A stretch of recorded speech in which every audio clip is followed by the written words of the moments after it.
After watching both seasons as well as the film, I can proudly say that I was a big fan of the Love Live School Idol Project anime series. While the fun, lighthearted story and dynamic cast of characters play to this love, the obvious takeaway for me are the performances themselves. And Beskar Maki, but that's beside the point. The performances, besides containing catchy music and vocals I cannot translate, were memorable to me because of one major aspect: the fact that it was done live, figuratively speaking, of course. Love Live translates the idea of a live production beautifully into animation. The scenes feel like you are watching an actual televised concert, having many different camera angles to choose from, showing the reactions of the audience, and so on. But how would this translate into a true live production? Well, we can thank Japan and idol culture once again, as there is such a production, and it's just as great as I was hoping it would be. The performances I found are pretty much a shot-for-shot duplication from its animated counterpart, and not only is it an extremely fun time, but it's also incredibly well executed. However, how did these performances go off without a hitch, and why is it able to flow so well visually if it's based on an animated medium? If you watch these performances without any context on the situation at hand, you wouldn't even remotely consider the technical aspects, as your primary focus would be on the idols themselves. But that's the beauty of it. The people behind the curtain, so to speak, are the reason as to why things shine through, and your experience with that event is memorable. While everyone working together makes this incredible performance happen, I believe a large part of it comes from the director, or in this case, the quote-unquote live director. So with the knowledge and skill that I have as a professional in live television production, along with the comparison between the two forms of art, let's break down the process for one of Muse's best and most memorable performances in the eyes of an actual technical director, otherwise known as my excuse to combine my love for anime and my passion of multi-camera directing. Besides getting the crew and the equipment, the first thing you would need to direct such a production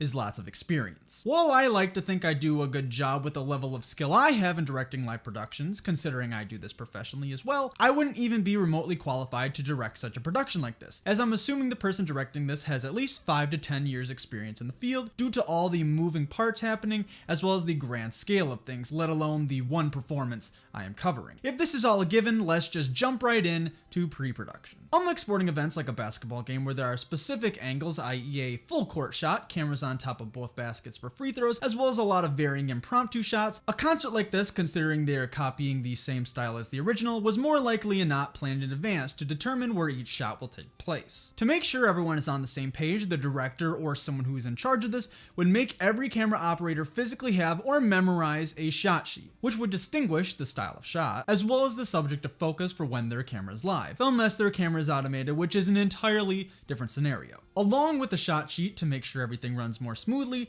the director would create a quote-unquote director script or rundown, which would contain technical elements like song lyrics, shot choices, and production cues. While not nearly as complex as what they would create, here are 3 examples I have used to direct such productions: a 3-camera newscast script, a 3-camera church mass script with 1 moving camera and 2 static shots, a 3-camera dual column comedy script, and finally what I'm using every day right now, a technical director's rundown for live television news production. While there isn't one correct way to format a script, and since I'm personally a fan of single column formats, let's transcribe the performance of Start Dash into a single column format, as well as creating a shot sheet for each camera operator. Okay, after wasting about an hour of my life and looking over the productions multiple times, I've concluded that these are the following cameras, so bear with me. We have a 1 multi-axis camera or camera on a wire that covers the swinging shots of the stadium, 1 camera on a jib or a crane that covers the left side of the stage, as well as at least 7 cameramen that cover the right, right center, left, left center, back left, and back right. There are also at least 2 wide shots on the left side of the stage, and 1 wide center shot. So after taking in all of this information, I have assigned a number to each camera of the production to make the process so much easier, and since we have all of this covered now, let's jump into the actual production of the concert. More than anything, timing is key. The beauty of directing any sort of live production or event is that you pretty much are editing in real time. But with that advantage also comes the hindrance of not being able to redo your mistakes, but also having said mistakes be seen by a majority of the time, millions of people. This is why experience is so important, even if the concept surrounding directing is incredibly easy. You could choose any camera shot you want at any time and that would be considered directing. But to be a good director, you need to take in this information all at once, as well as any technical hiccups that may happen, and believe me, they certainly happen, and make that split-second decision that could either make or break your show. Once everyone is in position, the real fun begins. The director has primarily 2 words they say a lot: ready, and take, or some other variant including dissolve, fade, key, wipe, or something else depending on the scenario at hand. Although the words may be different depending on who you talk to, the process surrounding directing largely stays the same. For large-scale productions like these, the director will have a TD or technical director who changes each camera shot with a video board or switcher. The director will also have an audio board operator to make sure all the levels are in check, a floor director to direct the talent on stage, and obviously your camera operators if need be. For smaller productions, usually the director will run the switcher, audio board, and direct at the same time, something I currently do right now in an automated camera environment. But it would be impossible on the scale they are covering unless you want a technical disaster. Now that we have gone through the checklist, let's go through the step-by-step process of analyzing its first verse. At least to the best of what you can do with a pre-made video, as I don't have the exact options they had available to them, and the numbers I have assigned to each camera shot certainly aren't the same as theirs, but here we go nonetheless. Alright, so now we're going to analyze the first verse from a director's standpoint of start dash. Obviously, I don't have the real-time product at hand. I don't have the monitors with the 15 cameras available. I don't have communications with the TD, the audio board operator, the camera operators. None of that. I have the finished product with markers labeled out to where the camera shots change in a certain way in Adobe Premiere Pro. And with that, I created a very, very simple director's rundown to see when the cameras change, so I know when the cameras change, obviously, since I don't have a finished product that I know of, since this is not my work. So we're going to go through this first as quickly as possible, and then we're going to go through the step-by-step of what they did at what times. And so let's just do a very quick run-through of this, and then go from there and see what they did step-by-step. So here we are in Adobe Premiere, and let's just do a quick 30 seconds. So up to here where it says camera 8, we're just going to go up to that point. So here we go. Ready, fade 1, fade 1. Ready, fade 2. Fade 2. Ready, fade 3. Fade 3. Ready, 8. Take 8. Ready, 11. Ready, 11. Take 11. Ready, 10. Take 10. Ready, 5. Take 5. Ready, 9. Take 9, ready 4, take 4, ready 8, take 8, ready 12, take 12, ready 5, take 5, ready 4, take 4, ready 10, take 10, ready 12, take 12, ready 3, take 3. So obviously I was a little early on that, but that process works the same. So what exactly did they do? Before we look at the video again, I want to talk about what cameras I labeled what, since I don't know what camera number was which when they were doing this in the real time. So for the first camera, camera 1, when I said ready fade 1, that is the axis camera, the stadium camera as I talked about, that goes in the X, Y, and Z pattern. Camera 2 is the wide middle left shot, the second shot that you see, that's only used a couple times, but it still looks nice as you get that huge shot of the stadium that the axis camera is not getting as it's panning over the audience. It's just a more introductory shot. Camera 3 is the wide shot of the entire stage as well as the audience. It's a very nice introductory shot to introduce the idols onto the stage when the music finally starts coming in full, and that is camera 3. Camera 4 is the jib or crane shot. That is a shot that you normally would not see in any small production event. In the more expensive productions, you will see jibs like that, so it's really nice to have one of those. Camera 5 is the robotic lower right that gets the X-axis pattern only. That's at the edge of the stage. That gives a very interesting angle upwards.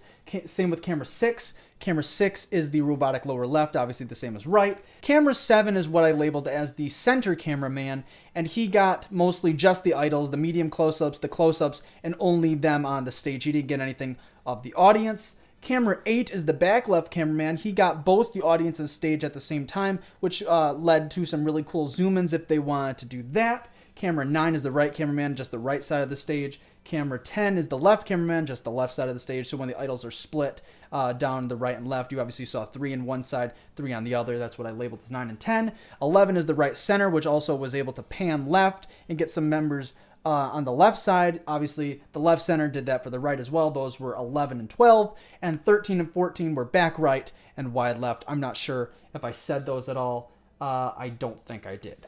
But that is all the cameras that I labeled. And now let's go through the process of looking at what they did obviously for the first 12 seconds, which is the introductory of Muse onto the stage for Start Dash. It's a really cool introduction. It's very simple in what you see in a lot of concerts as well, but I really like it. So we went from black. If this was a live event and this was televised, you'd be in a commercial break right now, and you obviously wouldn't want anything on screen to be really jarring, and it would not look good on a live television production. So we're in black, and let's say we have 10 seconds until we're coming back onto the air. So we're going to be going ready, fade 1 to introduce the camera shot onto the stage. In 5, 4, 3, 2, 1, fade 1.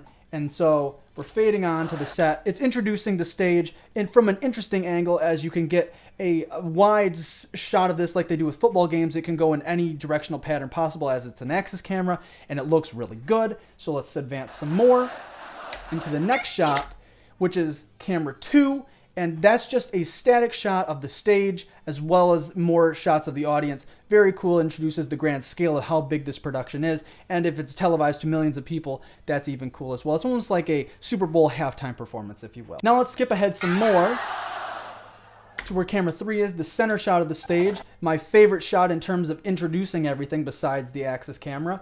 And it's really nice because you get to see the slow zoom in until the idols come out onto the stage. It's a very nice shot and one that they handled very well. Obviously, we're taking to camera 8, which I said was the back left. Now we're going to be getting into the exciting part. Since Start Dash is a very exciting chorus, we want to have multiple camera shots of them dancing, as it'd be kind of stale if they had one static shot the whole time like they did with the introduction. You want to slowly build up and then get excited, since Start Dash is essentially that style of song. You slowly build up and then you get all excited about it. So with this, we have a quick rapid fire of about 6 or 7 shots in about 5 or 6 seconds, which isn't super fast, but it's a good pace for what the song they had. So we're zooming in slowly on camera 8, ready to go into camera 11, which was the right center. So ready 11, take 11, ready 10, take 10, ready 5, take 5, ready 9, take 9, ready 4, take 4. And that is that crane shot right there. So they went through 5 shots in about 5 seconds. It's very quick. And in the second verse, it's actually quicker, but for this purpose of this video, we're just doing the first verse. So if I continued forward with this, it would be essentially the same thing. The ready takes would never change, and the rapid fire would get a little bit faster in the second verse, but that's around the fastest that it gets with Start Dash. You have to have the ready takes in a very quick split second in order so you can get them on the proper step, because the idols are not going to stop for you. You have to keep up with them, otherwise you're going to have a rough time, and that's when technical disasters happen. So I like the pace that they went with this. I like the crane shot that they introduced here with camera 4.